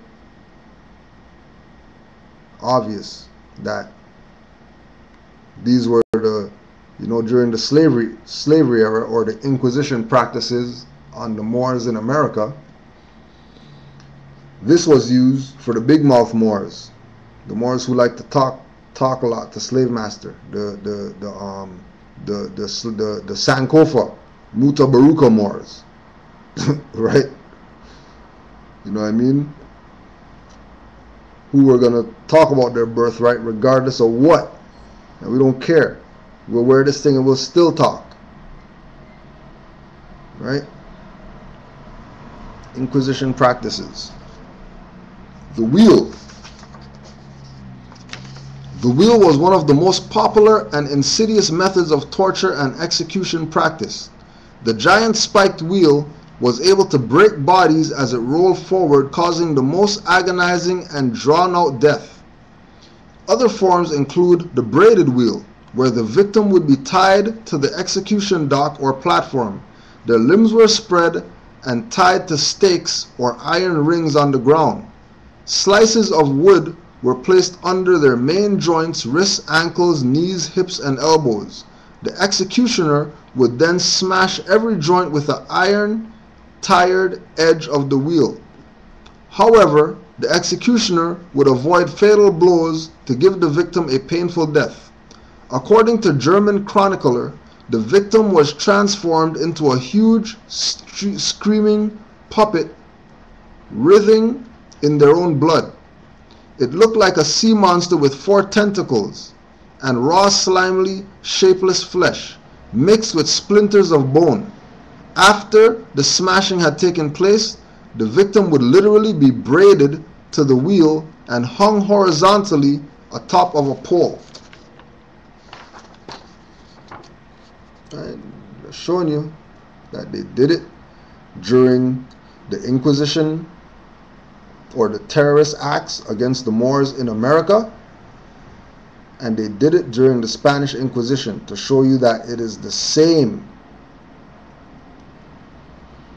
There was no such thing as slavery in America. Slavery in America is a fraud. Slavery in America is really the terrorist activities in order for the Moors to denationalize themselves.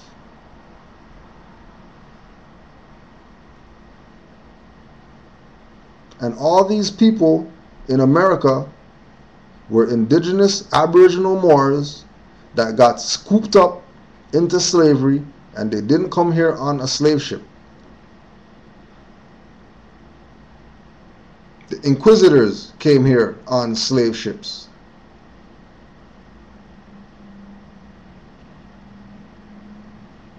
This is what they did to you. On that side, and then over here, same practice, using the wheel.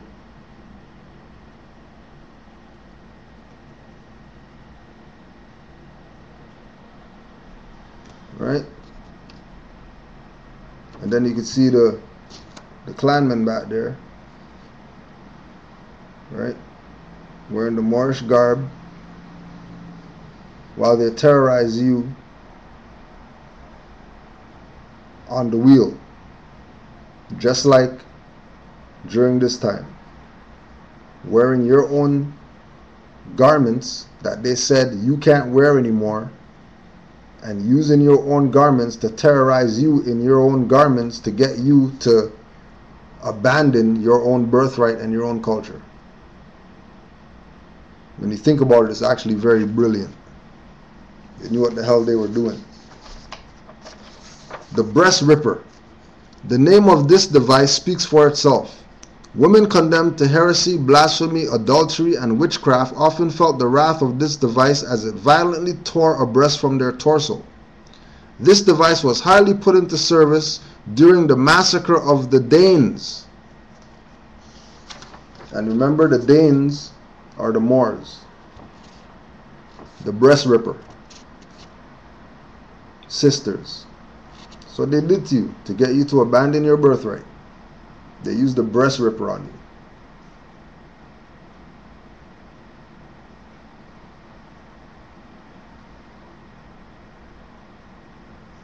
Scare you, terrorize you into giving up your birthright. Terrorize you. You know, this is why they only show, during Black history, they only show lynching pictures. How come they never show none of these stuff? How come they only show lynching pictures all the time? Right? When there was way more terrorist acts that were being done to our people. Why? Because you'll be able to put the pieces together and realize that this is not no slavery in America. This is Spanish Inquisition practices 2000. Right? 1600s, 1800s, 1500s. All part of the Spanish Inquisition practices against the Moors. The cages. These cages were usually hung around the outsides of town halls and ducal palaces. They were also near the town hall of justice and, surprisingly, cathedrals. The victim, naked and exposed, would slowly wither from hunger and thirst. The weather would second the victim's death by heat stroke and sunburn in the summer and cold in the winter. The victims and corpses were usually previously mutilated before being put in the cages to make a more edifying example of punishment. The cadavers were left in the cages until the bones literally fell apart. So they didn't even take you out the cage. They left you in the cage after you're rotten. And we wonder why, the place fell into decay after the Moors. Because this is the stuff that they were doing.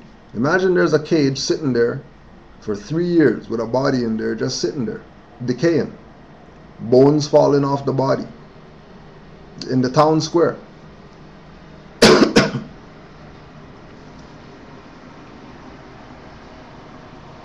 Cages.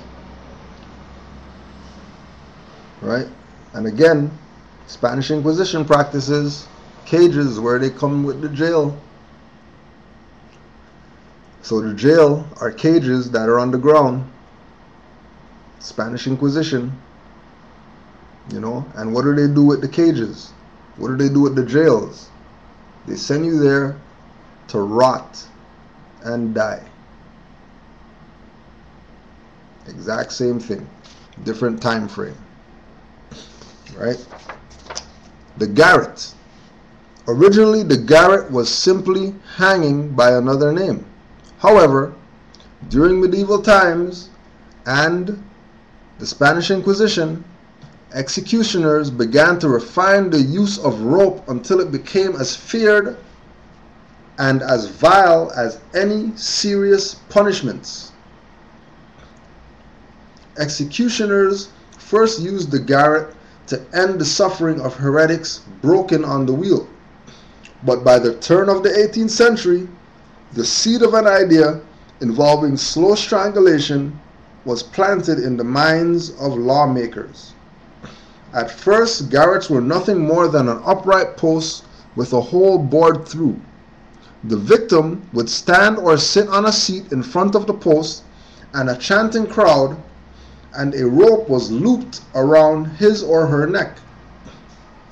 The ends of the cords were fed through the hole in the post. The executioner would then pull on both ends of the cord or twist them tourniquet style, slowly strangling the victim. Later modifications included a spike fixed to the wood frame at the back of the victim's neck, parting the vertebrae as the rope tightened. Once again, Spanish Inquisition practices against the Moors. But they used a chain instead of a rope on the brother. Right? And the way that chain's digging into his back, you know that they were doing some tightening of that chain on that brother. Spanish Inquisition practices that you're going to walk by, you're going to see this, and you're going to say, God damn, I'm not being a Muslim. Please give me a cross and a Bible right now so I can go worship Jesus, my Lord and Savior, who's a fraud, because you're really worshiping Constantine, the Roman general. Spanish Inquisition. The true terrorists. All these people they call terrorists are no terrorists. These are the true terrorists right here.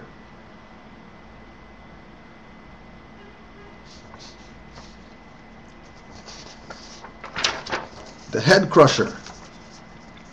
With the victim's chin placed on the lower bar, a screw then forced the caps down on the victim's cranium. The recipient's teeth are crushed and forced into the sockets to smash the surrounding bone. The eyes are compressed from their sockets and the brain from the fractured skull. This device, although not a form of capital punishment, is still used for interrogational purposes. It was to inflict extreme agony and shock and leave the victim in its grasp for hours. Other methods including the head screw below, which was placed around the forehead and tightened. The accused became so frantic by the extreme pain of having their head crushed that they confessed to anything. And remember, when we talk about confessions, right, we're talking about You being Muslim, they put you in the head crusher and they start spinning the thing, and all they want you to say is, okay, I'm a Christian. Okay, I'm a Catholic. I'm a Catholic. I hail the Pope as the Vicar of Christ. Yes, I hail the Pope as the Vicar of Christ.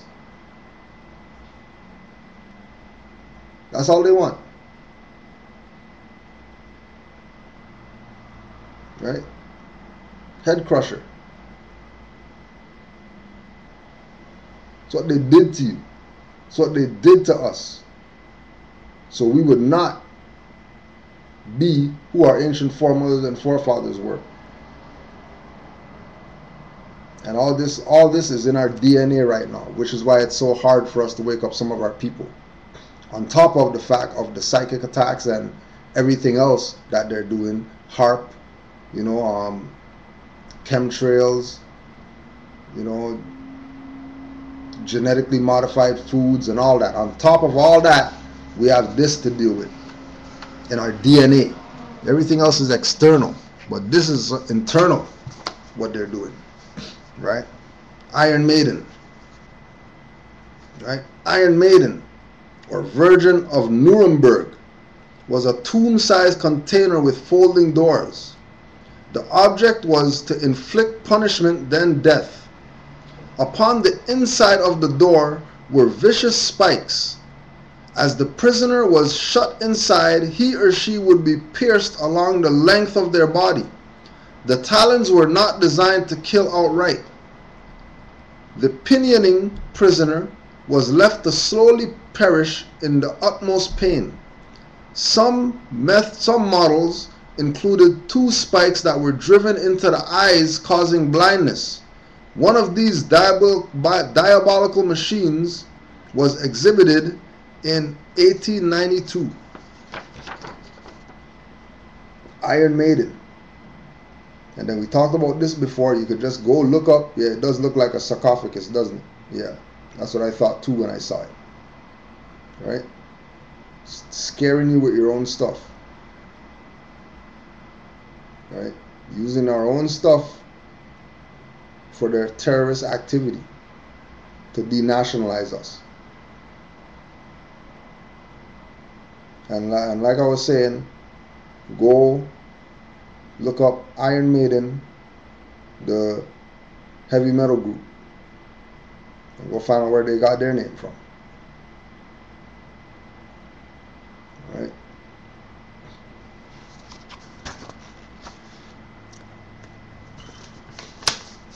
Boots. Yeah, boots. Boots, bootykins. The legs of the patient were usually placed between 2 planks of wood, which they binded with cords and wedges. You know the movie, you know what I mean? The wood and, right? Can't remember the name, but somebody, I know y'all remember. I know y'all know what I'm talking about, right? The torturer used a large heavy hammer to pound the wedges, driving them closer together. Forceful blows were used to squeeze the legs to jelly, lacerating flesh, protruding the shins and crushing the bones, sometimes so that the marrow gushed out. Once unloosened, the bones fall to pieces, rendering the legs useless. This torture was most overwhelming, as one can imagine. This picture's not too good, so I'm going to back it up a little bit so you can see what, right?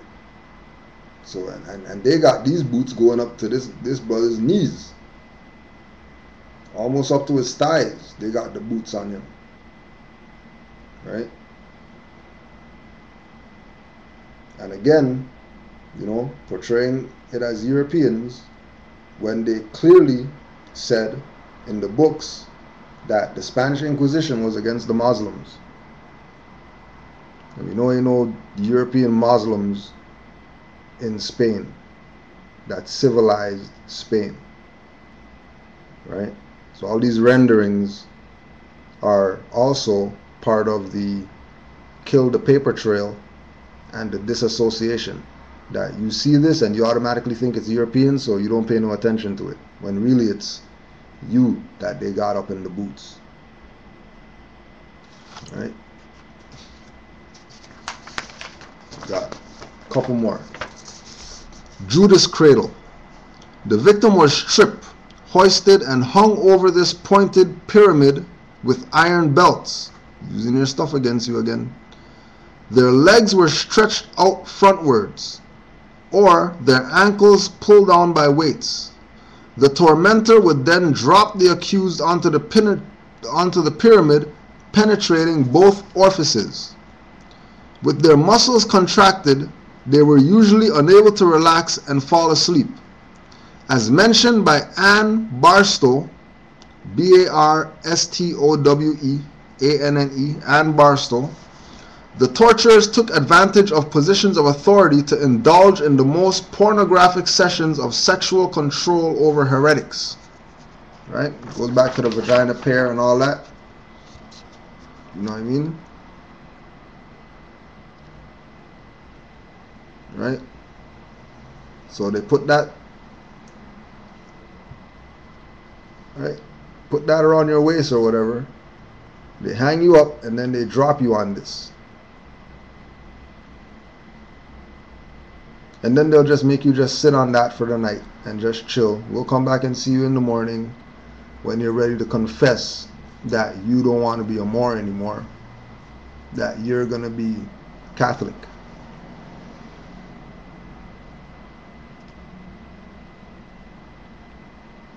That's what they did. Terrorist activity. Right? And lastly, I think I tormented y'all enough with all these pictures right here. Burning iron chair consisted of sharpened iron nails that could be heated red hot from below. The victim would be bound and then slowly roasted in the open air as the coals heated the chair.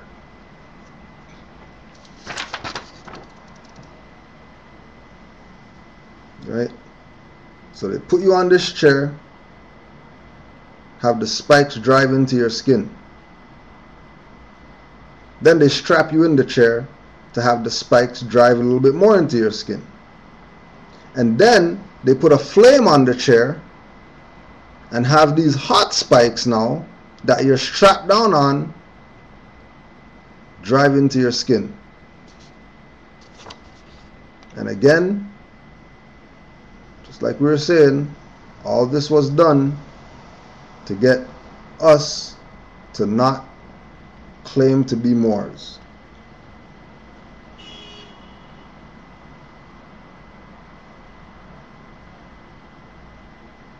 This was their plan. It was their mode of operations. Right? Just so you know what they did, right, was deliberate.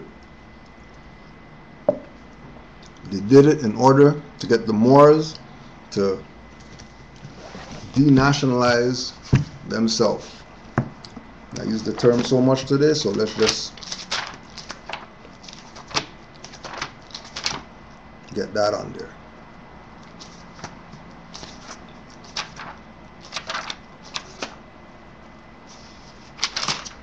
Right?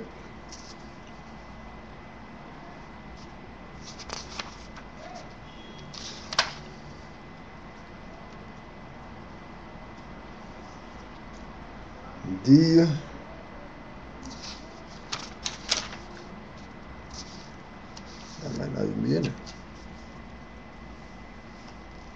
Look at that. Denationalize is not even in the law dictionary.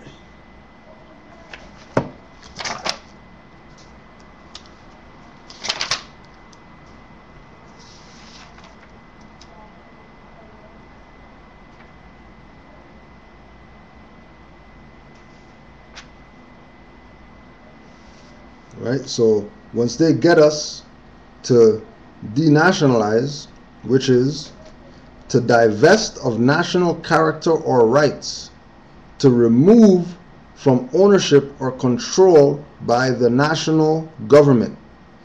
Denationalization, the act of denationalizing, the state of being denationalized. Right? So the reason why they could have did these things during the so-called era of slavery was because the Moors were in a denationalized status. And once the Moors became in a denationalized status, that gave the European the power to do whatever it is that they did to the Moors under color of law. Right? So now that, you know, we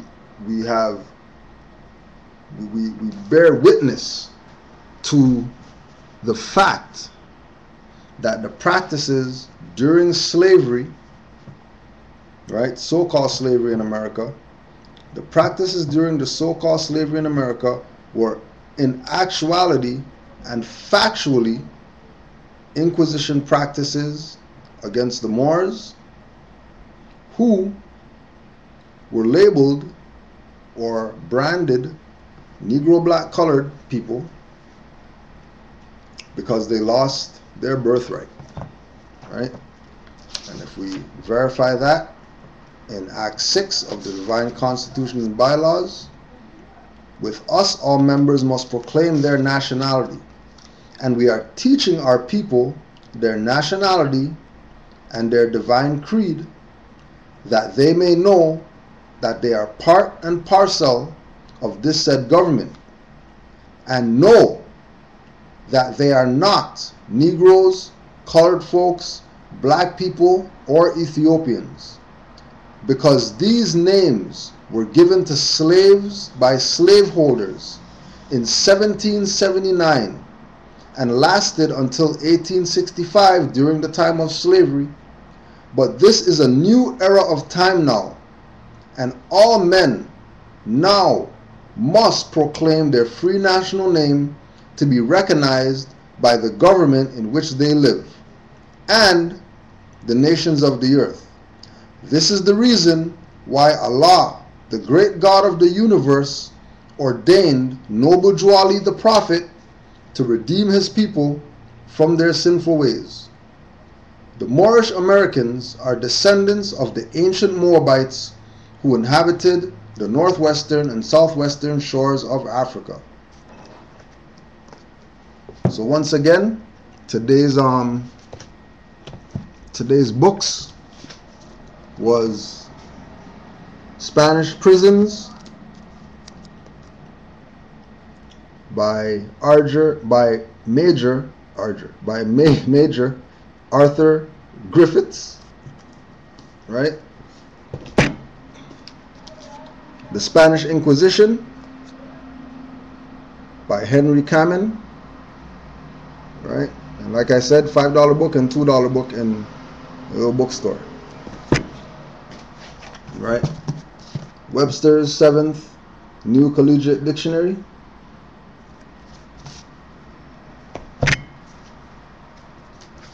Black's Law Dictionary, 4th edition, Holy Quran Circle 7, put out by Malachi York, hardcover.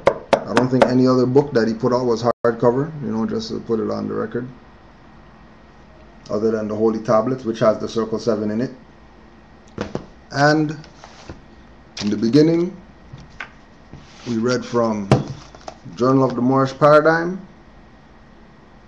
Brother Hakeem Bey, right? And Who is Noble Jew Ali? The book written by Imam Isa. That if you want a copy of the book, send me an email, Ontario, MANGONTARIO @gmail.com, and I will gladly send you the book so you can see the fraud that he was pulling against the Prophet for free. Because remember, a lot of them claim that this book is out of publication and you can't get it anymore. And I only know a few Moors that have it and a few Nuwapians that have it.